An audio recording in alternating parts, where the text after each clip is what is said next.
What is the state of grocery stores today in a post COVID world?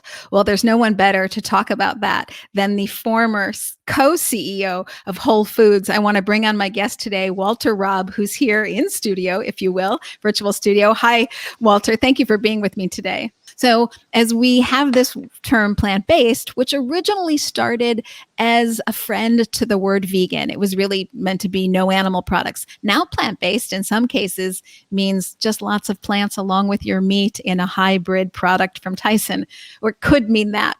So, I wonder if you have any comments, having lived through decades of communications gone well and gone poorly, about how this word plant based is going to develop in the minds of consumers.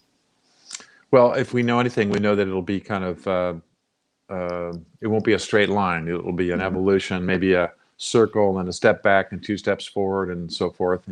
There'll have to be a couple leaders out there who are like a Whole Foods or somebody who's willing to step out there and put a stake in the ground. But I think that having these larger companies get involved in some of these things is not necessarily a bad thing in terms of bringing resource dollars and scale and visibility to some of these ideas.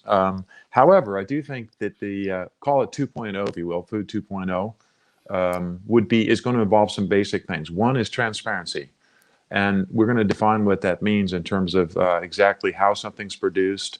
And there's going to be some specifics around that. I think customers are going to ask for that, expect that, and I think leading companies will produce that and show that they're versus 1.0, where that wasn't so visible. The transparency will be a characteristic of a brand and a product.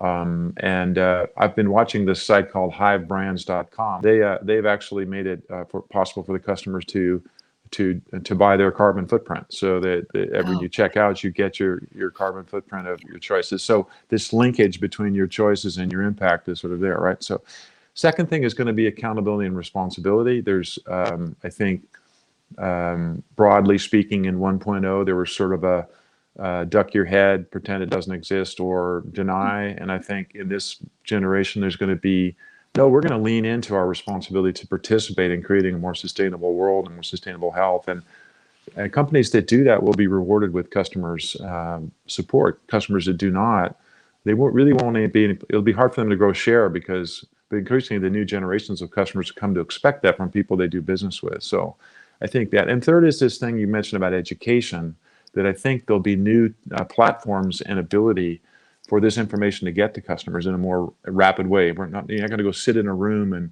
wait for a class. This information is going to be available on demand, accompanying the product perhaps, or accompanying your retail experience in the digital aspect of the app or something. So the responsibility and the opportunity to bring information along with the product as part of what you're offering, I think will set apart this next generation of companies who will be successful in creating 2.0.